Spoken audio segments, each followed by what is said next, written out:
और मैं इस एनजीओ का एक मेंबर हूँ और इसका सेक्रेटरी भी हूँ।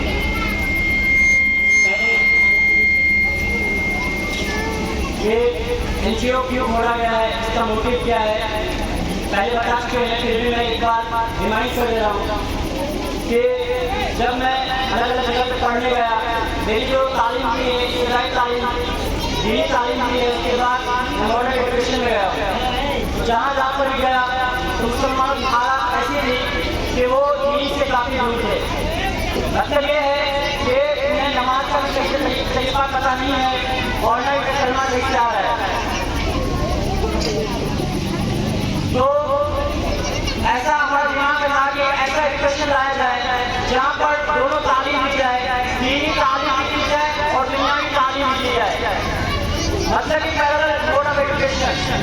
इसमें क्या होगा, अगर अभी हालात में क्या चल रहा है कि जो बच्चे स्कूल में पढ़ रहे हैं दुनियावी तालीम का कोई मतलब नहीं रहता, और जो मदारिस में पढ़ रहे हैं या मकतब में पढ़ रहे हैं उनको दुनियावी तालीम से कोई मतलब नहीं रहता।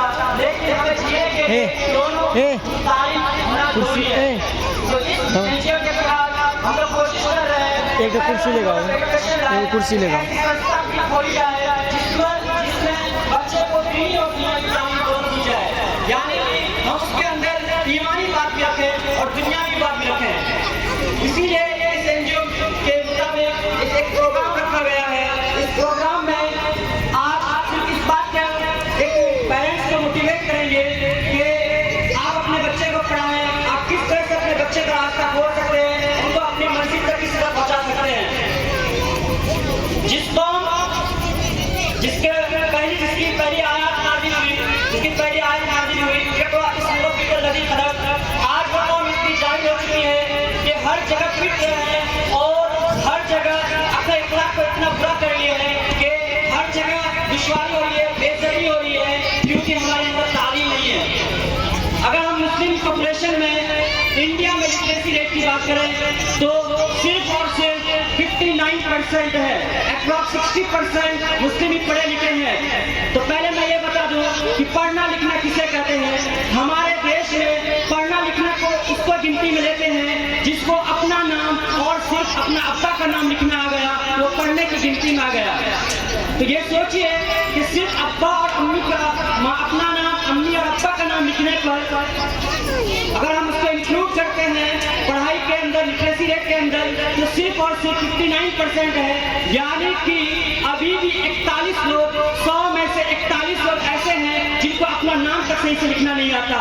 ये कौम इतनी नीचे जा रही है कि हर तरफ से हम पर दुश्वारी होगी, बेइज्जती होगी और तरह तरह के अज़ाब तो आएंगे, क्योंकि जब ये कौम पढ़ने का आदेश दिया है, पहली आयत पढ़ने का कहा है, ये कौम पूरी तरीके से पढ़ाई से दूर होकर और अपने जो दुनियावी काम है उसमें लग चुके हैं। मोहतरम हज़रात, मैं आप तमाम लोगों से ये कहना चाहूँगा कि भाई थोड़ी सी हमारे जो बाप दादा हैं उनसे मैं ये गुजारिश करूँगा कि हमें दुश्वारी होगी अपने बच्चे को पढ़ाने में, क्योंकि हमारे पास बहुत लोग गरीब तबके के लोग हैं या फिर हमें तरह तरह की प्रॉब्लम है, लेकिन हमारा मदारिस खुला है, हमारा बहुत सारे ऐसे एनजीओ खुले हैं जहाँ पर फ्री एजुकेशन किया जा रहा है, जहाँ पर कोई फीस नहीं लगता। तो हम आप लोगों से गुजारिश करते हैं कि आप मदारिस में अपने बच्चे को एडमिशन दिलाएं, कुछ न कुछ तो पढ़ के वो जरूर आएंगे और अपनी नस्ल को संवार लेंगे। अगर किसी नस्ल को संवारना है, अगर किसी ग्रुप को अच्छा करना है या अगर किसी चीज को अच्छा करना है, तो सबसे पहले हमें उन बच्चों पर, अपने जो बच्चे हैं उन पर मेहनत करना जरूरी होगा, क्योंकि वही हमारा फ्यूचर है, वही हमारा बच्चा जो है आगे चलकर हमारी नस्लों को संभालेगा, हमारा एक अच्छा इखलाक को दिखलाएगा। तो इसलिए इखलाक का होना बहुत जरूरी है, और इखलाक पढ़ लिख कर आएगा, समाज में रह कर आएगा। और अगर हमारे अंदर तालीम नहीं है तो हमारा इखलाक भी बुरा होगा, लोगों से सही से बात करने का तरीका नहीं होगा, सलीका नहीं होगा, तो इससे हमारा जो दीन है वो भी बर्बाद होगा। क्योंकि इस्लाम जो फैली है वो इखलाक पे फैली है, किसी तलवार की धार पर इस्लाम ने नहीं फैलाया गया, सिर्फ और सिर्फ इखलाक, अच्छे इखलाक हमारे थे, लोगों को ये इखलाक पसंद आई और इस्लाम में झुकता चला गया। तो आज हम लोग सुनते हैं, हमेशा गांव में सुनने को मिलता है कि बेटे ने बाप को मार दिया, माँ को मार दिया, बाप को बेटे ने बाप को घर से बाहर निकाल दिया, इसका वजह बाप ही जिम्मेदार है, क्योंकि बाप ने अपने बच्चे को तालीम नहीं दिया कि वो अपने बाप की इज्जत कर सके, वो अपने माँ की इज्जत कर सके, अपने घर वालों की इज्जत कर सके। इसमें बाप की गलती है। वो बेटा कहता है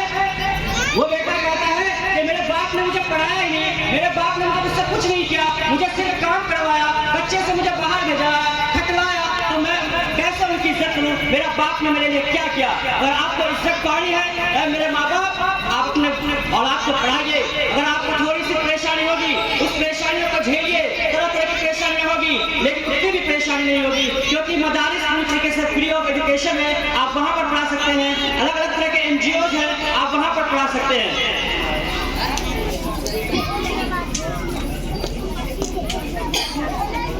मैं अपनी एक नज़म जो मैं लिखा हूँ, अपने जो मुसलमान हालात है उस पर लिए लिखा हूँ, मैं उस नज़म को पेश करके अपनी बात को ख़त्म करता हूँ।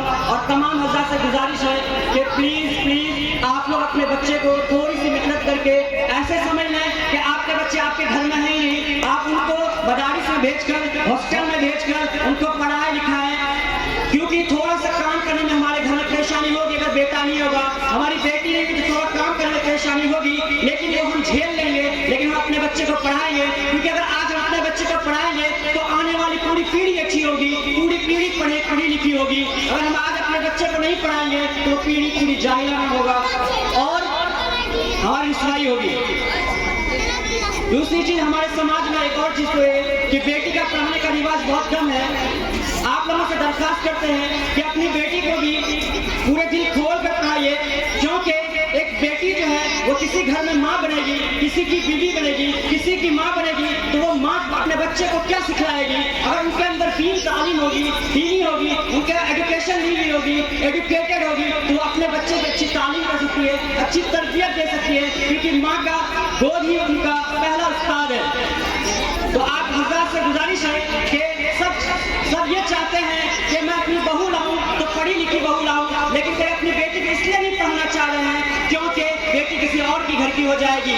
लेकिन आप सोचिए कि अगर आपकी बेटी पढ़ी लिखी होगी तो आपका कितना ऊंचा मकाम होगा, जब आपके नवासा होगा वो उतने ऊंचे मकाम में होगा, तो उससे आपकी भी इज्जत बढ़ेगी, दुनिया व आखिरत दोनों जगह आपकी इज्जत बनेगी।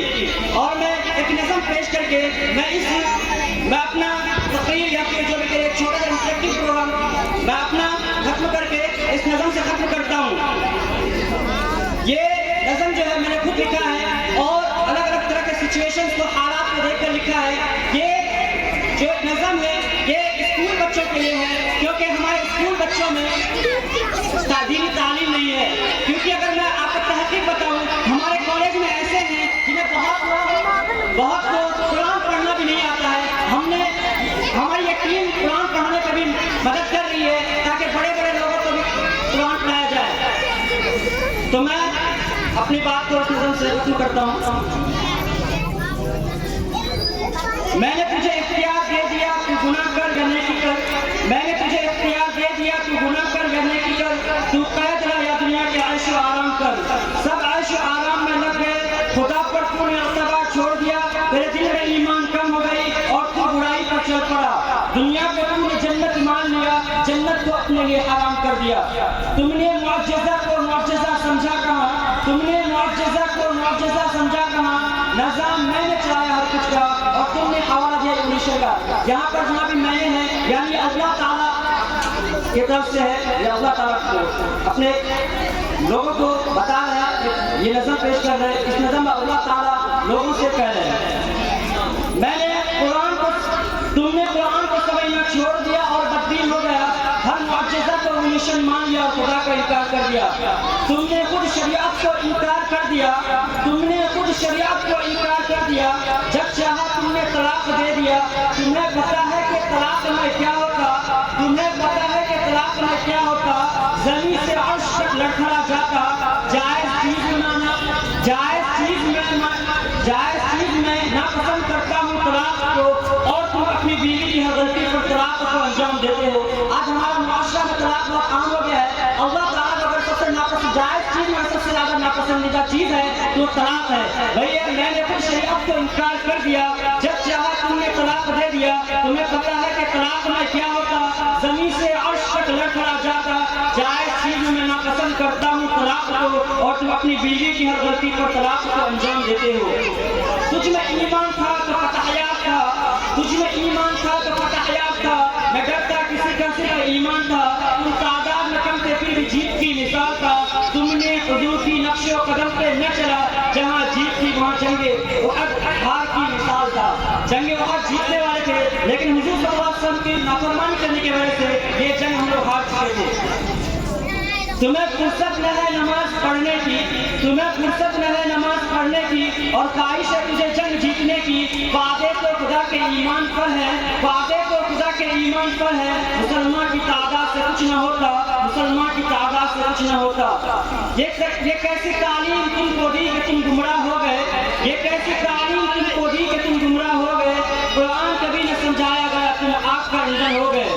कुरान का हुक्म को तुमने तस्लीम न किया, अपने औलाद की बेहतरीन परवरिश न किया, न नमाज पढ़ाया न तरीका बतलाया, उसकी हर बुराइयों पर तुमने लब्बैक कहा, नाच गानों में तुमने हौसला बढ़ाया, फख्र किया उस चीज से जिससे मना फरमाया। अगर तू मना करता आज ये हालात न होते उसकी, उसका भी जन्नत में कान बान शान होता। ऐ माँ बाप अपने औलाद की परवरिश कुरान हदीस की रोशनी में कर के खींच लाए तेरे औलाद जन्नत के दरवाजों तक। वो भी मंजर याद रख जहाँ दोज़ख भी है बहिश्त भी है, वो भी मंजर याद रख जहाँ, वो भी मंजर याद रख जहाँ दोज़ख भी है बहिश्त भी है। खुदा भी गफूर रहीम है, बस तू इस्तग़फ़ार पढ़। मुकर्रर वक्त तुम जिंदा हो फिर एक दिन गिरफ्त होगी तुम्हारी, मुकर्रर वक्त तुम जिंदा हो फिर एक दिन गिरफ्त होगी तुम्हारी। उस आग का ईंधन हो जाओगे जिस आग से हमने गिराया था, उस आग का ईंधन हो जाओगे जिस आग से हमने गिराया था। शुक्रिया।